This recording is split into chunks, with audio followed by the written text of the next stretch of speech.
The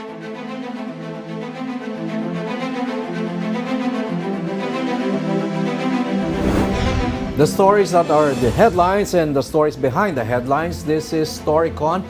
I'm Patrick Paez. Good afternoon, I'm Jove Francisco. It's Thursday, Feb 8, and here are some of the headlines on One News.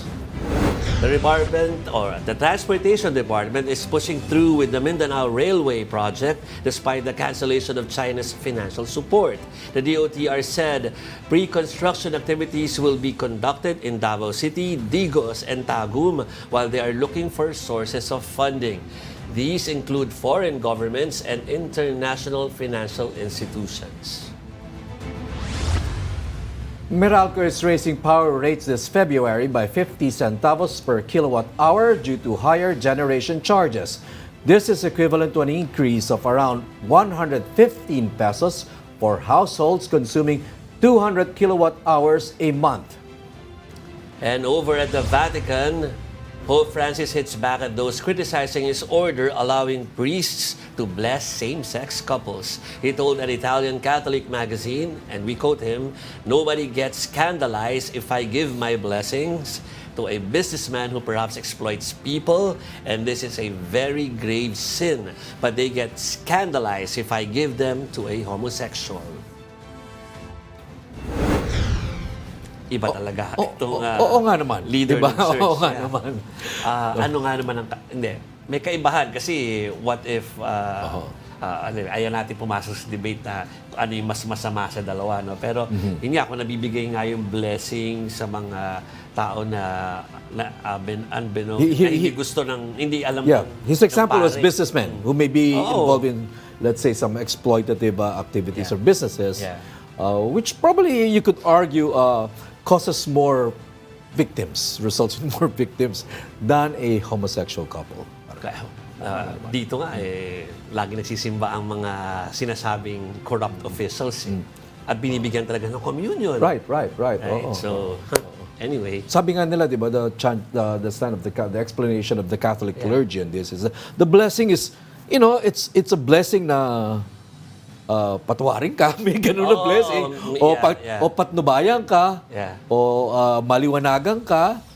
The blessing comes in many forms. It's grace nga in Catholic. It's about, It doesn't mean to say na sinusuportan o sinasang-ayunan kung ano man yung nagawa mo sa parang inclusivity, parang imbis na paalisin sa flock.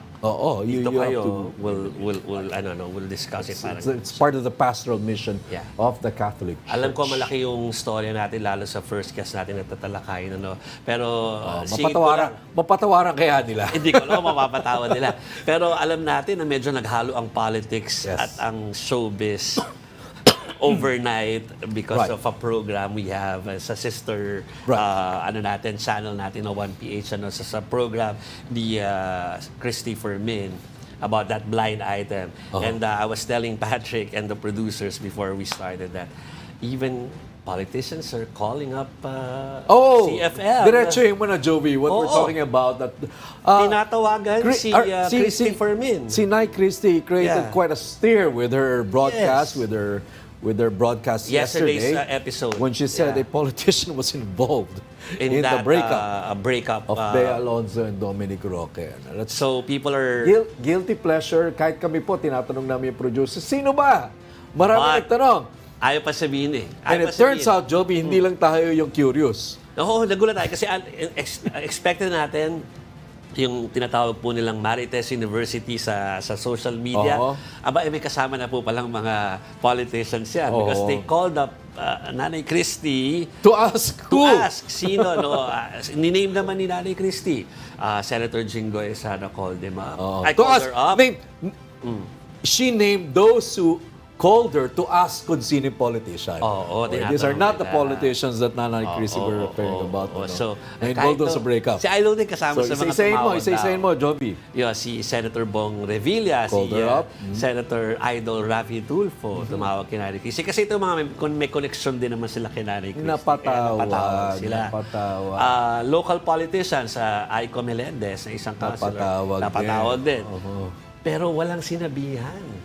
Wala. Ako nga na may Kahit hawak tayo. ng programang yun. Kahit tayo. Ay hindi binigyan. Kahit anong pilipit ang ginawa natin sa kamay ni pagpipilipit kay Bon Belisario, hindi niya Wala. masabi. Hindi Ang na tanging masabi lang ni Bon Belisario, Jove, is that hindi raw congressman at hindi senador. Hindi senador. So, lokal, di ba? Or sabi ko nga, Pwedeng could be anybody. Oo. Or sabi ko, A politician not in public Bon, office right now. I can mean, you ask it could be Nanay that. Christie again. Baka lang nakakalimutan niya na hindi, baka yung iba doon hindi na lokal, baka bumalik na sa, Iba talaga. No? baka bumalik na sa, sa Congress or Senate. Pero anyway, we'll see. So we're not over this whole Yeah. breakup season. Yeah. I think that's been hugging the headlines. Isasad ako on a positive note yung issue na yan, Patrick, because early in the morning, ginising ko kayong lahat because there was this breaking news about the breakup of Bea and Dominic. Part ng afternoon delight, no?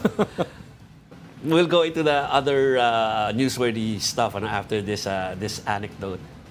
Nag-break na ng silence niya si Dominic. He reposted an old video ng greeting niya ng happy birthday kay Bea. Pero bago yon because ang plea niya is to stop the bashing. Okay. At dahil mabuting tao daw at magandang tao si Bea, inside and out. Beautiful inside and out. Yan po yung post ni Dominic Roque. Siguro para matigil na. Kasi ang daming speculation, tapos may kasamang bashing yung speculation. So, mabuting doon sa guy na yun, or doon na sa isa sa mga partido ang magsalita. Actually, this is the kind of news, Jove, that people like to talk about. Totoo naman. Totoo naman. That adds spice to the life. Otherwise, medyo yung totoong news that matters kasi po minsan they're kind of downers. No? Medyo Downers mabigat and ang gabi. very technical. Especially what's happening down south in Mindanao, in Davao del Oro, yung landslide po.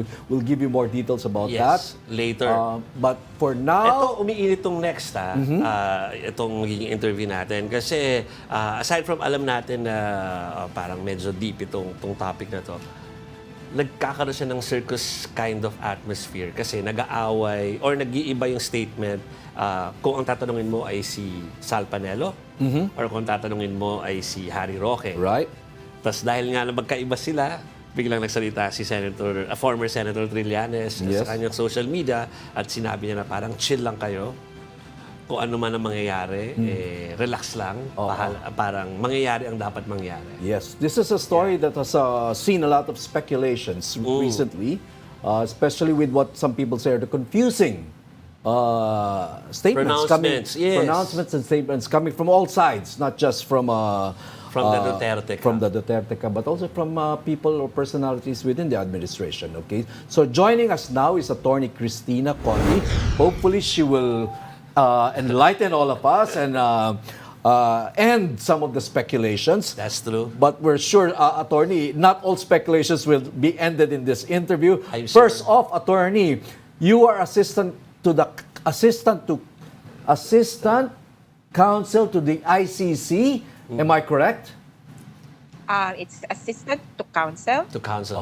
So I am one of those who can assist counsels accredited before the ICC. So I am also registered in a separate list. It's assistant to counsel. Okay.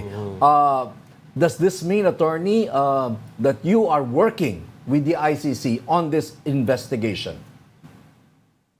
I think that can be inferred, yes. Yeah, okay. The thing is, with this investigation, we actually asked for it as part of the legal team of Rise Up for Life and for Rights, which is a group of victims of the war on drugs. We filed this communication and complaint against, in particular, President Duterte. But the field of people who are being investigated just really bloomed up during the investigation. And now we're also looking at Senator Bato de la Rosa, even Vice President Sara Duterte is being implicated in this entire investigation. So, attorney, one more clarification. You started out as counseling on the side of the victims, but now you are more or less associated with the preliminary investigation of the ICC. Well, until now, I am counsel for victims. Okay. And on the part of the ICC, technically, you just have, in a court case, you have two parties. It's the Right. prosecution and the defense. Yes. Okay. In the ICC, the victims can have their own counsel. They have their own legal representation. And that's where I hope to come in when trial begins. Okay, so you're definitely on the part of the prosecution, Yes, on the representing prosecution, but more okay, in particular the victims. the victims. Okay. When you say the victims, they have a different degree of participation. So even if they're not trying to kumbaga, prove the case itself, they have the opportunity and they have the right to be heard. So they can participate by airing their views, not exactly on pwedeng hindi nga legal talaga eh. Okay. Kumbaga, they're not legally arguing for the conviction of this person, but they're arguing for justice, Okay. accountability. This is what happened to me. Who now should be held responsible? And we're at that stage where we're identifying who are exactly the persons that we should take to court. Okay, so you are more or less privy to the preliminary investigation that is, you have mentioned earlier in one of our shows, is ongoing. Yes, You're privy? we are one of those who have committed to participate in this preliminary. There's just a nuance, preliminary examination, which Okay. ended, and the investigation, which is ongoing. Okay. So, dalawa agad na phase yun. Okay, Right? do we know? Oo, medyo iba yung Yeah. phrasing sa atin, preliminary investigation, di ba? Yes, yes. PI. But in the ICC, it's PE, so preliminary examination. Examination. And then Natapos na? the ongoing portion is investigation. Investigation. They split the two questions. Okay. So there's two questions in a preliminary investigation. Meron bang krimen? And then pangalawa, sinong may kasalanan? Okay. But- In the ICC, they first determined, are there crimes against humanity being committed in the Philippines? Yes. And in the investigation, who is responsible? Okay. And in looking for responsibility at Attorney Conti, no, you're not looking for the gunman exactly. You're looking for somebody who set off this wave of killings. Responsible That's for right. Influence. The Yes, that's right. influencer. Precisely Yeah. it. Hindi dito yung kumalabit ng gatilyo ang kailangan natin na ipitin, kundi kung sino yung nag-utos. Okay. So we're looking at crimes against humanity as widespread and systematic killings. Who ordered these killings? Does it have to be specific, like who ordered this person killed, or who set off a wave of killings? I think it's the latter. Who began all this policy, who began all these series of killings.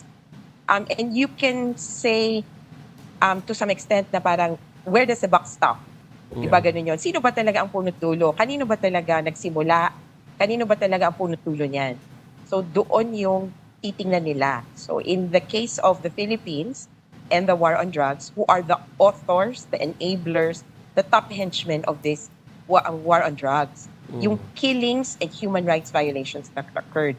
The thing is, when I say most responsible, because that's the standard, they will take to court the most responsible. It's not just one person. I know it's grammatically kumbaga incorrect, no? Kasi most responsible, it's one person. But in ICC proceedings, it could be a few, several persons. And these are the persons who are, you could say, they are the ones who really not only began, but they thought of, they crafted, and they implemented this. So in the Philippines, that could be, well, the president who ordered it, and the chief of police that implemented it. Okay, attorney, we know naman there's more or less a preponderance of sound bites or pronouncements, all recorded on video because these were made during speeches from the former president. Would that count as evidence or incriminating in a case where what's being tried is crimes against humanity? You know what? Yes. I've looked at other cases, and in many of them, it's the statements that you would have as evidence. There would be no other evidence available because precisely the crimes, because they were committed by top leaders or even the president of the country, there would be complete impunity. Sinisigurado na walang mananagot o kaya walang ebidensya o kaya walang trace. And there are very few cases in these kinds of conspiracies that you would have written proof na, ito tingnan mo may order by and implemented by. Hindi yan, walang paper trail yan. And so these kinds of statements have been used. And in the case of Duterte, we did submit all those statements that he made and even the transcripts, which were so painstakingly made and uploaded by the PCOO. So thank you very much. Mukhang They do that nakatulong pa kasi. kayo dun sa kaso namin. Ayun. They do that. Tama. Hindi that what- PCOO nung time ni Duterte. okay. Ay, yes, Yeah, noon, tama. noon, PCOO yes. noon. Tapos talagang they do that. They So transcribe it was as simple as that, attorney. In the conduct of a preliminary investigation, all you need to do also, well, apart from talking to witnesses or victims, all you needed to do was get clips, those video clips. Well, yes, but of course we needed to prove. Kumbaga, we needed a legal theory. Hindi pwedeng basta sinabi, nangyari na lang. Because if you have statements, per se, that could just be incitement. Okay. And there were cases already, kunyari, incitement to genocide. Okay. Somebody said, kill them all, and then they ended up dead. Yun na ba yun? And that's something similar. That's what's happening in Gaza. Right. Yeah. So there was reference to Amalek, there was reference to biblical It's not enough. annihilation, etc. So It's not enough. nung sinabi ba ng presidente, nagbunga, siya na ba yung nag-utos? There should be a clear pattern. There should be a clear trace anong nangyari. And for us, we also submitted the memorandum itself. So, Command Memorandum Circular 2016-001 or something like that. It's a tokhang memorandum circular. And it says there's a word, neutralize. Okay. It says that, of course, tokhang, katukin mo daw yung mga drug addict, and then you ask them to stop using Yes, drugs or to right. stop dealing with drugs. And then, along the way, they said, and then, of course, you have to neutralize those involved in the drug trade. And when that word neutralize was, kumbaga, implemented or understood by the police, it meant neutralize is to kill. And it showed up in the police report. Yung kwento ng nanlaban. So this person, sabi pa nga nung ibang reports, they sensed or they smelled that we were policemen, di ba? Naamoy nila na police kami. And they fired at us, and then we had to shoot back at them. The suspects were neutralized. Commonly, they understood that neutralize meant to kill, and that is documentary proof that the document was understood to mean kill them all. Okay. Attorney, is the ICC nearing the end of its preliminary investigation? I hope so, yes. This preliminary examination, if you really look at it, it has been ongoing since June 2021 when Okay. the preliminary examination ended. Sorry, I'm talking about the investigation. When the preliminary examination ended, that was June 2021, nagkaroon ng issue tungkol sa investigation. Should we go on? In-issue ng right. government. The government said, yes, let's defer this investigation. And what happened was there was an appeal, and then eventually this year, it was ordered, okay, totoo na to, investigation. So technically, nakabinbin yung ating investigation for about a year and a half. And all of those time, the ICC was really polishing its theory, it's polishing the case. So now they're just looking at the points of clarification and kung saan pa sila kulang. So I would say that the ICC is actually almost done with its collection of Okay. data. Actually, yun ang aking follow-up, attorney. So, tapos na tayo doon sa what was done or yung krimen. Tapos ongoing yung who, kung sino yung mga responsable. So, yan ba yung sabi niyo malapit na, yan ba yung basihan, kung tingin niyo, basihan kung bakit parang may mga pronouncements na, especially from the spokesperson, o mga former spokesperson ng Duterte camp, na malapit na yung warrant of arrest, yung pagdakip nga, or malayo pa ba yun? Kasi meron din sa couple na sasabi na hindi pa yan. So ano po ba talaga? Malapit na ba? Okay. I think yes, malapit na talaga. Kasi from the very beginning, there was no question even who would be, considered most responsible for the killings. So for us, especially for the victims, if you ask them, sino pong gusto niyong mapanagot? These are people who have police reports. And in the police reports, there would be some policeman named na ito ang pumatay. Even with the names identified in the reports, they would say, Duterte. Siya naman na nagsabi nito siya yung nagsimula nito. Especially for those who have nobody to point out as perpetrators, yung mga natagpuan na lang napatay. bakit namatay yung anak nyo? Ay, di nila alam. Napatay na lang tapos nakabalot sa kung ano man. Ang sasabihin nila, Duterte. So for us, medyo identified na. And the thing with this lang is, a warrant of arrest actually has to be kept confidential until it is enforced. Okay. Hindi sila tipong announcement, wanted na itong taong to. So It's because that's it. a person can, and these persons would probably be leaders of the country, Okay. di ba? O kaya of a group, of a powerful group, which is precisely why you went to the ICC. Because in the domestic arena, hindi yan mapaparusahan. And so, a warrant of arrest is actually kept secret at first until it is, kumbaga, for implementation. Or it Okay. has already been implemented. So in talagang in ano siya? theory, Bulaga. in theory, In attorney, theory, there yes, could be one. bulagaan to. There could be one already. In theory. Yes, but I don't think so because, Okay. okay, I am of two minds about this because one, we have the experience or the example of Putin. He has a warrant of arrest and he's in a country that is not a member of the ICC. And we're in a similar position. In his case, the warrant of arrest was declared or announced. Kasi parang, I think, naisip ng ICC, we can't enforce this. So Might we as well just declare better it. announce this and let the world know. Kumbaga, pahiyaan na lang.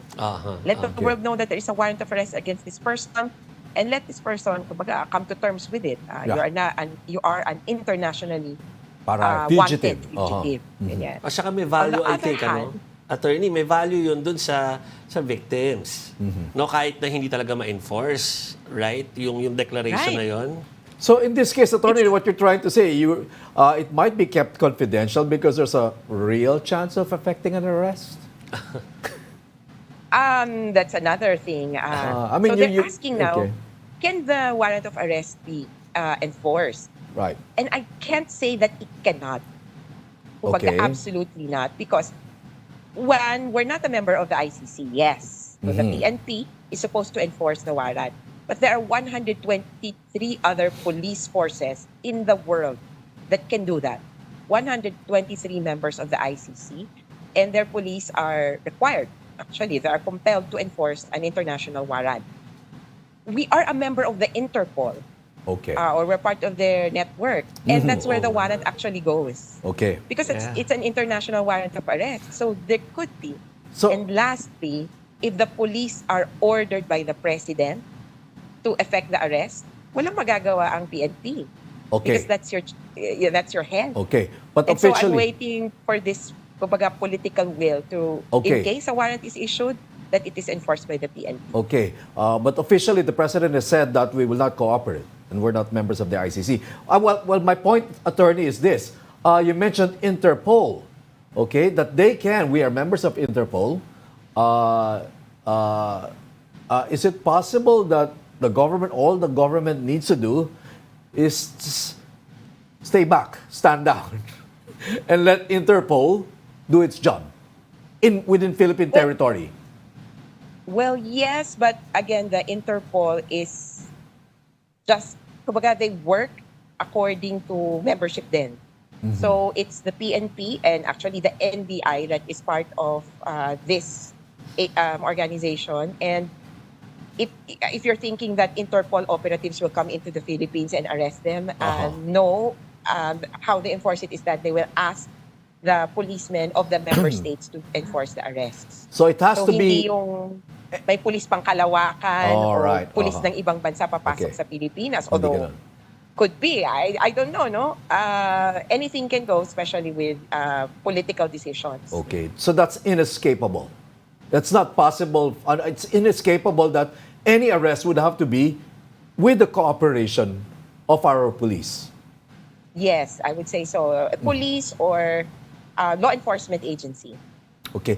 In theory, even if we're not members of the ICC, only on the strength of Yeah. our Interpol membership, pwede na.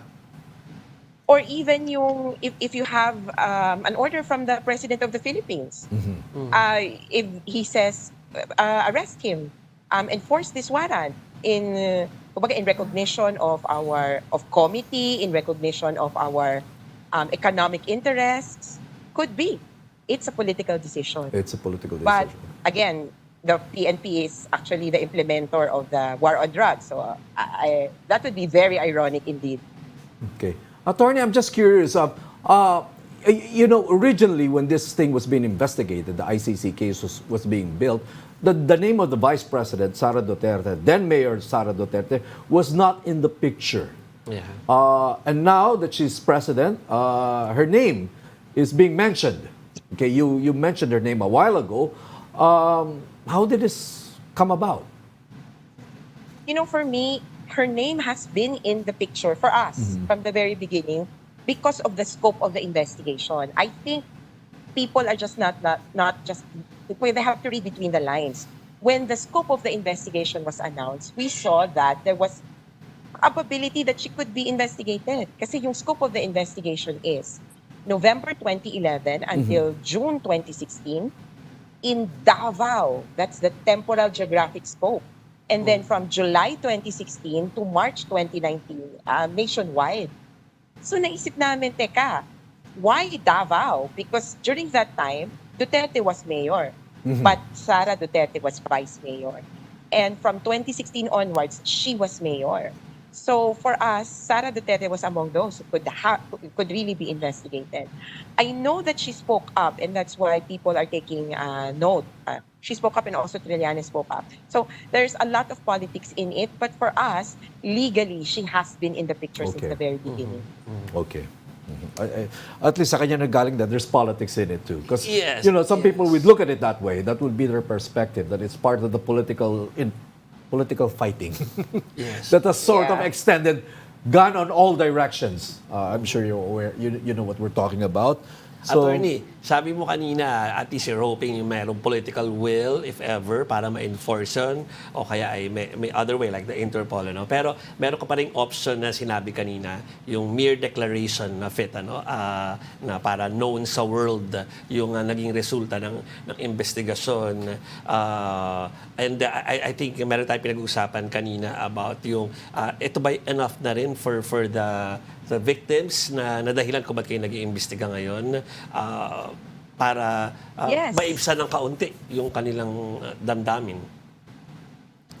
Nako, nawala si attorney. okay.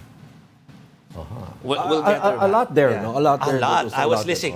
I was listening and listening because I was advising it to the other programs. So the arrest will be confidential, the arrest warrant. Sabi nga niya, If word and when it's bulagaan. issued, it will be confidential. It's not like they will announce it. Yeah. The only reason they announce it in the case of Vladimir Putin was because there was no way they can effect an arrest on Russian So soil. they just declared it. So they just declared it as a political pressure on the Russian president. Yeah. So in this case, yun, confidential. So in theory, pwedeng meron na. Pwedeng meron na. But Attorney Conti feels na hindi pa, wala pa. Yung Given her, I don't know kung given ano what she feelings knows ko about political will, if ever enforced. Kasi nagsasalita na rin naman ng Pangulo about it. Na hindi, he's not keen on We're not cooperating. orders. We're not cooperating. Right? Na connected dito. No? So, parang dun tuloy ako lean towards the Interpol angle or the declaration. The declaration, right? Yeah, yeah. So, nako, sayang. We have a few more questions sana to ask from her.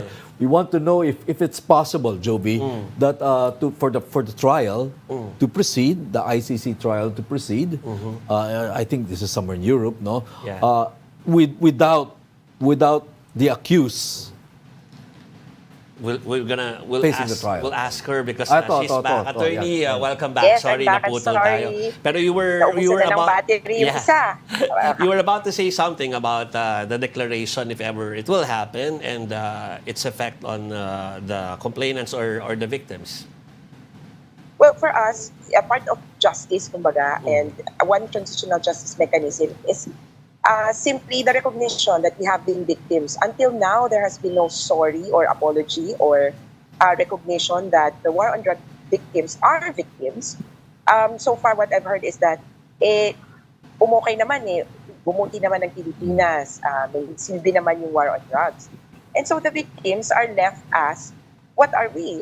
Drug addicts, scum of the earth, who have been obliterated, collateral damage in a government policy. So it still remains to be, kumbaga, said that the victims have been killed or that their human rights have been violated, that it was government that ordered the killings, that the victims deserve some dignity until the end. So yun yung hindi pa namin naririnig. Kaya even the recognition that Duterte is being held to account for these kinds of killings, that could be a relief for the victims already. Okay. Attorney, is it possible for the trial to proceed in ICC without the presence of the accused on dock during the trial? Unfortunately, no. There is no trial in absentia before the ICC. Okay. Okay, I guess that's no. So well, it's clear, no trial in absentia before the ICC. Okay. Jove, anything else you want to... So what will happen then if the trial will not push through because of that rule, attorney? The Given killings will the still fact, be there. yeah, given the fact that you already submitted all the findings, what will happen to the documents and the other things? It will be kept meticulously by the ICC. Okay. And when we say we keep the documents, hindi ito yung tipong I'm sorry, but it's not going to be like the Philippine courts where they're stacked outside of the courtrooms in boxes. You know. Even the victims actually are tagged, they're numbered, and they're put into a database, and their information can be easily retrieved. So the ICC has a system where it's both physically and digitally stored, yung evidence that goes to them. When I went there, we ran through, meron silang parang briefer on how they deal with the evidence. And it was so cool in a sense na parang, wow, this is how it should be done. Evidence gathering and evidence preservation. They're good at that. So, just in case wala silang mahuli, they will just keep it until may mahuli. Ang sabi nga namin, okay lang kahit hindi ngayon. We're not in a hurry in a way. We know that we're in this for the long haul. Ready kami dyan. Yan yung mga hindi tayo takot na masunog yan kapag may nangyaring hindi maganda sa Hall of Justice, right? It Sa happens police station, a lot of if time you here. remember Fire hazard. Caloocan. Pag mga dokumento, ganyan. Okay, thank Yeah. you for joining the Story Conference this Thursday. Attorney Kristina Conti, ICC Assistant to the Counsel. Thank you, attorney. Thank you for your time. Thank you very much. Ingat. Yeah. Kaya ko naalala yung mga sunog kasi nung ako, roving reporter ako, Patrick, ilang beses ako nag-cover ng mga nasunog ng Hall of Justice o kaya yung mga... Comelec. Comelec dahil sa mismo. mga balota at mga protest papers na nandun. Sa ICC, meron silang filing thing na talagang secured daw. Anyway, ang dami natin gusto i-digest at ipapasa ni Patrick sa mga producers maya-maya. Right. Okay. But we need to pause for a quick break, mga kapatid. The Storycon will return shortly. Babalik po kami. This is the Story Conference Group or the Storycon Group.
The stories that are the headlines and the stories behind the headlines. Welcome back to Storycon. Story Conference. I'm Patrick Paez with Jove Francisco. And Okay, Jove, pasok na natin. Let's also bring in our One News editor, Manny Mogato, who led the actual Storycon a while ago. Manny, kamusta yung presscon, Storycon kanina? Ano ba ang alam ko, isa sa mga lead stories na pinapapursu nyo ay yung nangyayari sa Davao. Yes, Patrick and Joby. Our focus today is Mindanao. No? One is the landslide that happened in Davao de Oro. This is the second day after 2 buses were buried by landslides in Maho, no? Yeah. In Masara. No? That is an area where Apex is mining for gold and copper. No? So they continue to dig the landslide, the area, but they stopped it late afternoon yesterday because tuloy-tuloy pa ng ulan, no? So yung lupa unstable and delikado also for the Manny. rescuers. Okay, Manny, alam mo yung reporter ng News 5 na Simon Gualvez was able to reach ground zero. I mean, he was able to send us some images. I don't know if we're ready to show those images. We're hoping to get to our News 5 correspondent on the scene. Ano on to, ground zero. nireport Yan. ito kaninang tanghali yan sa One Balita Pilipinas, Yan po Patrick itsura and ng- Manny. Yeah. Yung moment na nagre-report sa atin si Mon sa mga newscast natin, yun yung pagkakataon na nagkaroon ng opportunity to dig up. Kasi di ba tumitigil sila, Manny Di ba? Hindi sila makapagtuloy-tuloy, patigil-tigil. Yung kuha na yan, They stop at 4:30. yeah, yung kuha na yan before noon, yung nagkaroon sila ng opportunity to dig again, nakakuha sila ng isa. What do you mean isa? Nakatawan. Isang katawan. Oh, isang Okay, katawan. so the numbers As right of, now, Manny, is yesterday, Joby and Patrick, 7 na yung namamatay, no? Sa Okay. landslide na yan. 48 are still missing and 31 were recovered na may injuries. Yes, Manny. But yung 8 na tumalon sa bus, sa bus ng Apex Mining, wala silang injuries, no? Okay. They were safe. Yeah, Manny. Yun. Pero 2 araw na, so I think mahirap na makakita ng buhay pa dyan sa tabunan ng bus. Yun yan, nag-aalangan tayo gamitin kung retrieval pa ba o meron pang ibang aspect. Pero Manny, dyan ka lang dyan ka lang din sa ating komunikasyon because we have Mon Gualvez on the line. Hindi natin mapa-on cam kasi mahina ang signal doon, Patrick. Pero we can talk to Mon via phone patch. Mon, kamusta? Ngayong hapon, nagtuloy-tuloy ba? Jove, Patrick, Manny, actually right now, the search, rescue, and retrieval operations are still ongoing. And the PTRMO of Davao de Oro insisted that they are still doing some rescue operations aside from the retrieval operations, just to give hope for the family members of those victims of this landslide that happened last Tuesday night. And currently, the numbers of dead actually rise up to 10. 10 na po ang naitalang patay na ngayon at nahukay na nga dito sa nangyaring landslide. 3 or isa kaninang umaga, 2 ngayong tanghali. Compared dun sa 7 nahukay kahapon. 31 pa rin. There's still 31 who are reportedly before na injured and as of now, 49 ang missing. You will be asking probably bakit dumagdag? It's just 48. Last night or yesterday, it's because ito yung mga accounted na mga nire-report sa mga authorities na mga nawawala. And so kahit nadagdagan na yung mga bilang ng mga namamatay, hindi nababawasan yung bilang ng mga nawawala dahil hindi nagtutugma yung identity of those dead, mga identified bodies dun sa mga missing na persons dito nga sa nangyaring landslide. Kasi yung number na yon na around 49 missing, plus the number of deaths are actually small number kung ikukumpara dahil nga it's a community already dito sa pinangyarihan ng landslide.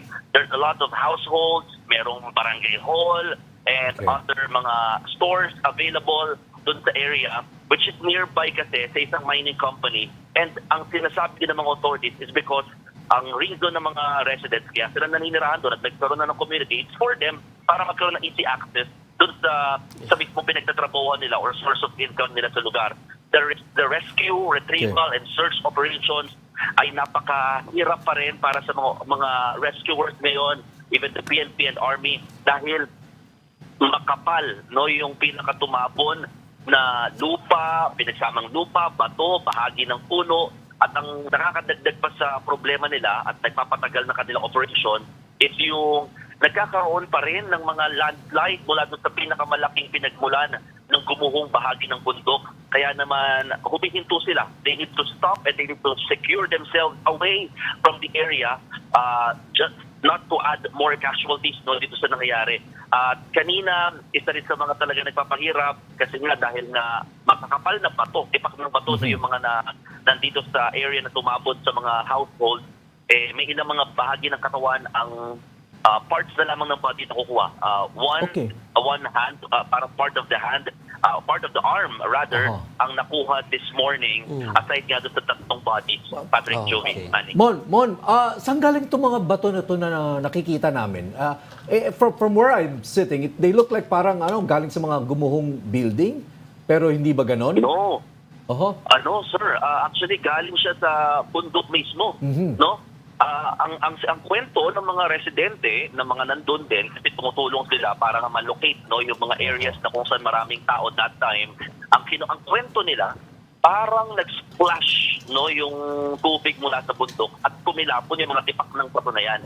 According to the OCD, Office of Civil Defense ng region, ang research daw nila dito is itong area parang natabunan po ito ng mga sumabog na bulkan. But then we have to confirm that and we have to look into that. Kaya talagang may mga parang rock dito sa area. Pero kasi nga, isa rin sa dahilan bakit nagkaroon din ng mga residente ulit dito. Again, let's go back 2007 and 2008, nagkaroon na ng parehong landslide in the same town, almost the same area actually. Pero bakit bumalik sila? Kasi isa sa mga parang naging palatandaan nila ay tumubo yung mga puno doon sa mga pinangyarihan ng landslide. Kaya they think it's already safe. At tumanda pa nga doon yung lugar. Okay. Mon, how difficult is the rescue and retrieval operations? I mean, ano ba to, Mon? We're seeing payloaders on the scene, pero Mon, mano-mano ba to? Yung trabaho? Yes, sir. Actually, we have payloaders, we have backhoes available. The same, Pero yun nga, aside from the equipment na ginagamit and the machine, they need to do it mano-mano, lalo Hukay kapag talaga. may nakikita na silang indication that there is a body na natabunan at nakita na sila, kailangan nilang palahin ito just to protect yung Body. katawan para hindi nga naman din masira kung ito ay gagamitan nga ng backhoe or ng any machine or any equipment. At isa pa, limited lang din yung oras na sila ay nakakapag-work because hindi nga safe sa area, so they cannot do some operations during nighttime. So they can just do the operations from 6 in the morning up to hanggang bago maggabi. Kasi they need to go down again. Bawal ang mga residente doon at talagang only mga rescuers ang pinapayagan para nga mas makapag-focus yung mga authorities in trying to find some bodies dito nga sa nangyaring landslide. Okay, Mon, this landslide happened at night. So I guess people were caught at home or maybe sleeping. Exactly, Patrick. Actually, it happened around 7 in the evening or almost 7 o'clock at night, in which most of the families or most of the residents are already at home kasi nga hindi naman gusto sa kanila na magstay lamang sa labas. Kaya ito yung mga natabunan ng buhay, if I may say it, natabunan ng buhay na nangyaring landslide. At ito rin kasi yung oras na pauwi na yung mga nagtrabaho mula sa mining company at dito nga dineliver or para dito hinatid rather yung mga employees, yung mga workers mula sa mining company kasi nga community siya. So parang there's a service, it's a bus, and there's a jeepney, and kasama rin yun sa mga natabunan nga ng landslide. Okay. Kailangan natin i-let go na si Mon dahil nagko-cover pa yan bago mag-sundown, I think. So, Mon, thank you very much for that update. Ingat, Mon. At salamat sa iyong oras. Manny, Patrick, actually, hindi ko na tinanong kay Juan kasi hindi niya kino-cover to kayo na, pero na-interview ng ating mga programs din, yung mga LGUs, na sa mga affected areas na yan. Kasi nakita natin kayo sa video ni Mon, na yung mga bahay o ititira ng mga ng mga families nung mga workers talaga natabunan So sa ngayon okay daw yung supply na binibigay doon sa mga evacuees. Okay o hindi naman sila nakukulangan okay naman din tinutulugan ng mga kababayan natin doon. Pero ang problema, wala pa silang plan after. Kasi hindi naman nila pwedeng payagang umuwi doon dahil hindi tayo sigurado kung safe nang balikan yung kanilang area, Manny. So, ang dyan Alam mo, Jove, Patrick, 758 families ang apektado dyan. Yeah. At naidikas na sa mga evacuation center. So more or less, mga 3,000 people ang nawalan ng bahay dyan sa landslide area, sa Masara. So, ang titignan nila relocation. Pero kung relocation man, saan? Hinahanapan pa daw nila, Kasi imposible dyan. Sa same na lugar sila pabalikin. Yeah. Tingnan mo yung sasakyan na the images. Manny, ano pa bang storya ang pinag-usapan sa ating story conference kanina? Are there other big stories? Another story from Mindanao, pinapatawag ng Kongreso at ng Senado si Pastor Tibuloy sa isang hearing, Pero magkaibang issue, Sa Senado ay iniimbestigahan yung mga pang-aabuso ng sa mga members. ng religious group ni Pastor Tibuloy at may mga nagreklamo daw na mga kababaihan na human trafficking, Sa lower house naman, ang iniimbestigahan ay yung prangkisa ng SMNI, alam nyo na nasuspindi na ang programa ni dating Pangulong Duterte at ni NTF-ELCAC spokesman dati na sila Lorraine Badoy, Pero ngayon parang gusto ng House tanggalan na ng prangkisa yung SMNI sa pagbibigay ng mga disinformation at mga batikos laban sa ating Pangulong Marcos. Anything else, Manny, aside from, meron bang hindi natin pinag-uusapan yung mga senador? Yung arrow. Meron pang isa arrow na woman. malaking story na may international implication. Yung ginagawang cyber security ng ating bansa kasi ang sabi ng DICT Secretary Ivan Uy